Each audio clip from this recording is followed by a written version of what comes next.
So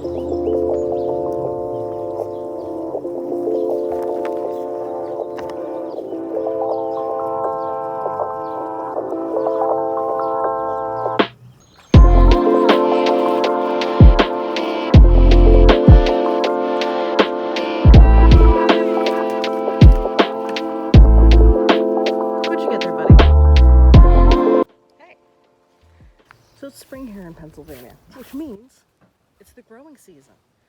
And apparently my dog thinks I'm talking to someone in particular.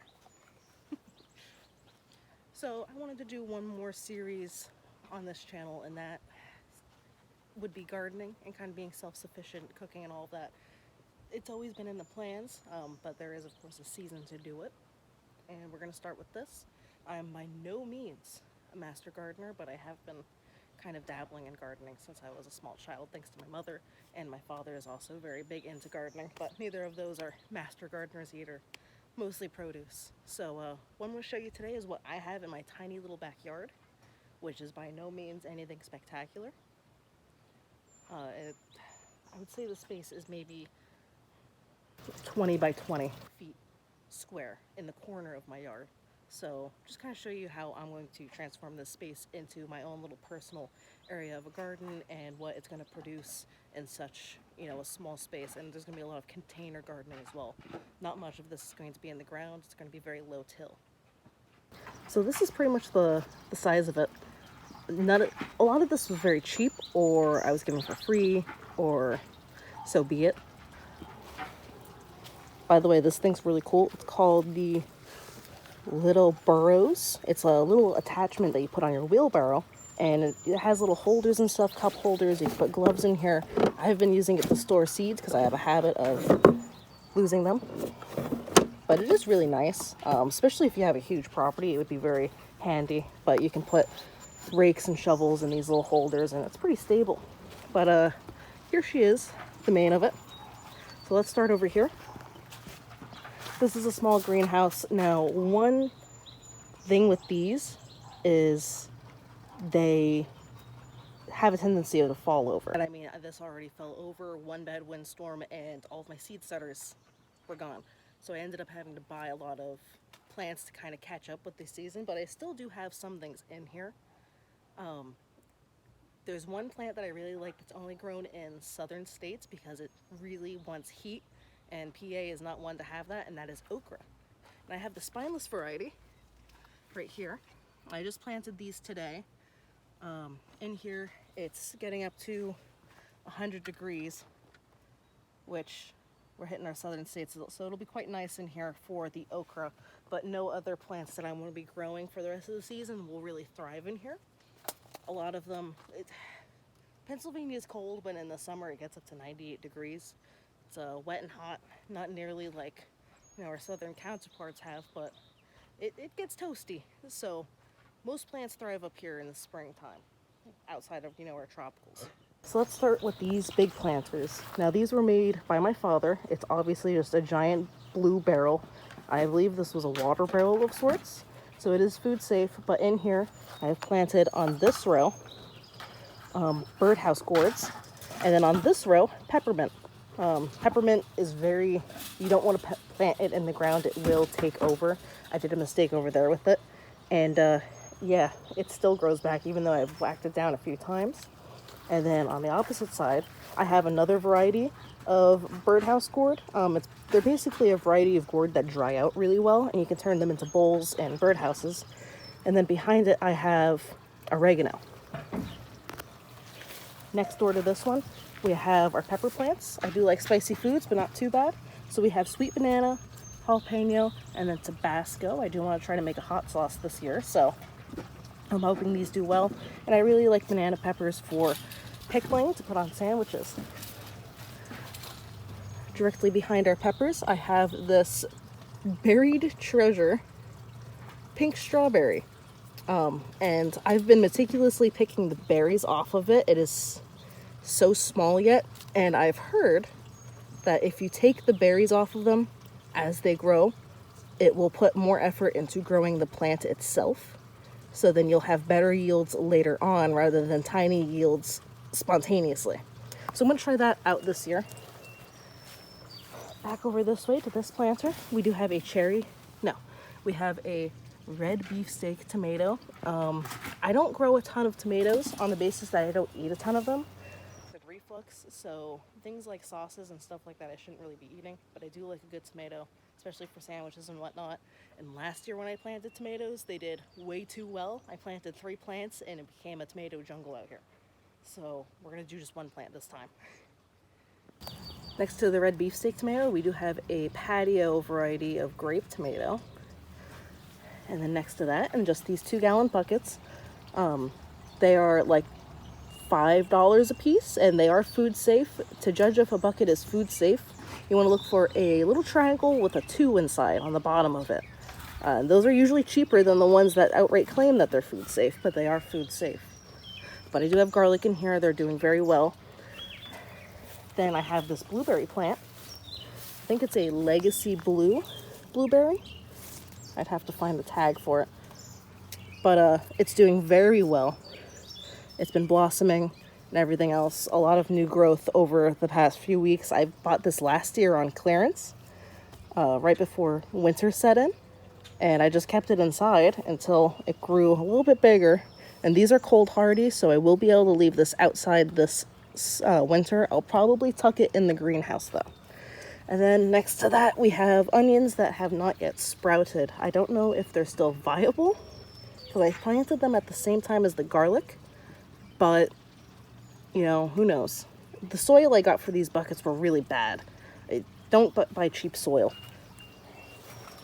And then this is a raspberry plant. Do be careful when planting them because they do have spines, but you gotta love a good raspberry. This is my pond.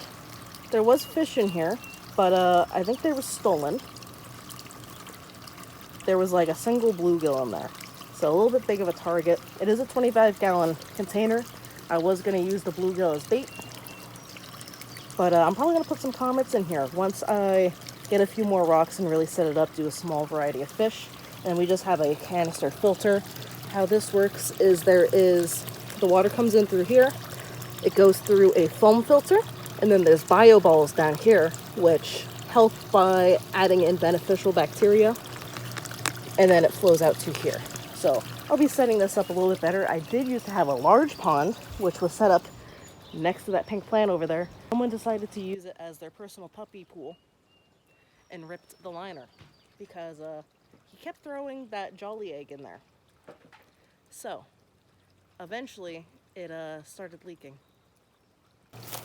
Onto the big garden, bigger section of it. I've been slowly trying to amend the soil, but last year everything that came out of here produced really well. So although it looks rough, it's surprisingly fertile soil. So I want to show you how I keep track of all of this. This is my gardening journal. A lot of more serious gardeners use garden journals just to assist them in figuring out what they did when they planted things, yada yada. This was my yard layout plan of 22, which obviously didn't happen. And then this is what I was kind of jotting down last year. I do have a variety of indoor plants, so I was kind of keeping notes of those. But here's our yard layout for this year. And I scribbled in what we planted, and then I'm going to be writing the varieties of each plant on the margin here. But in here, the lines are the rows that I made. In the top row, we have chamomile. Next to it is rosemary, then lemon balm, and cilantro. And then over by the, what is it? The wooden thing that I forget the name of suddenly. We have sugar peas, so it can climb up. And then bunching onions, which are like those little green onions, little spring ones.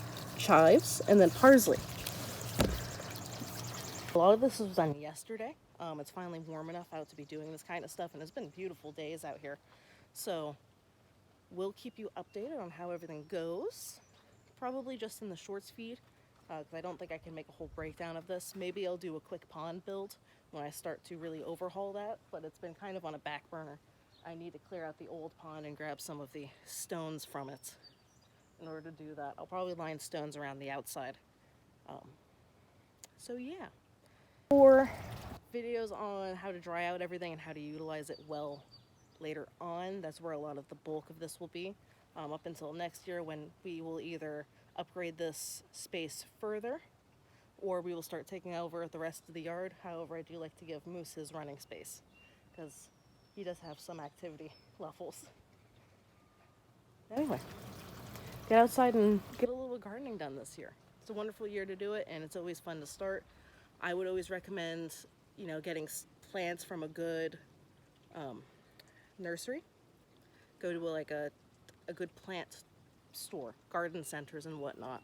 Lowe's is great too if you're looking for really good sales and stuff like that, but I found garden centers have just the most beautiful varieties and they never die. They are just really well taken care of. Whereas Lowe's, I've seen plants that, definitely haven't been watered nearly as much as they should have been, or they're not fertilized or anything like that. Which, speaking of fertilizer, these are the two fertilizers I'm going to be using. Just typical old bone meal, and then Fox Farms liquid plant food, the Big Bloom. Both of these are very organic. Fox Farm is known for their organic gardening. This uses earthworm casings and bat guano. So yeah, and they have a ton of different things depending on what you're growing. Another neat thing, I know my thing is falling apart. They don't survive winters. But while I was cleaning out one of the beds, I found a chrysalis pupa. So he's in this jar right now. I'm going to take him inside and put a little aluminum foil on the top with holes in it, and we're going to see what happens. I don't know what it is. My partner thinks it's a moth of sorts. I hope it's a moth. And we'll release it once it comes out of its pupa stage, but it is alive. It was wiggling around. I'll be inserting video of that here somewhere. I thought he was still in the chrysalis, and I seen the chrysalis, and then he flew out. He terrified me. Well, we gotta let him out. Remove thine self. And yeah, I'll have more active updates in the shorts feed and also on my TikTok, which is Badger Dirt Outdoors. Same thing on Instagram. I'm all over the place. So yeah. Another thing I did do is I added mulch on the top of all of my planters, and that will also occur over here once I get more. I only have that little bit amount, and that's going to go into some of the planters I have on the front porch of more showy plants. But I did this. It's supposedly supposed to help stop weeds, which I don't have that experience, but it is going to assist the soil in retaining water, which we're in direct sunlight. And it does get pretty dry at points. Last year we had a horrific drought. So I definitely want to be able to retain the water in these as much as I can while still having it well draining. All of these do have holes in the bottom, so it does drain well. But you want your soil to retain a general level of moisture to make sure the plants grow up nice and healthy, obviously. There's too much water, and then there's way too little water as well. So I added mulch on top to help maintain that. Hey, I forgot to make an outro. Here's a video of Aura snoozing. But yeah, go outside this year and plant some things. I'll keep this blog updated as much as I can. Like I've explained, there's not too much in the way of what you can do with it, especially with the space. A lot of it's just waiting for plants to grow. So yeah, there'll probably be a pond update in the next video. Anyway, thanks for watching. Tag along if you will. And don't forget to like and subscribe.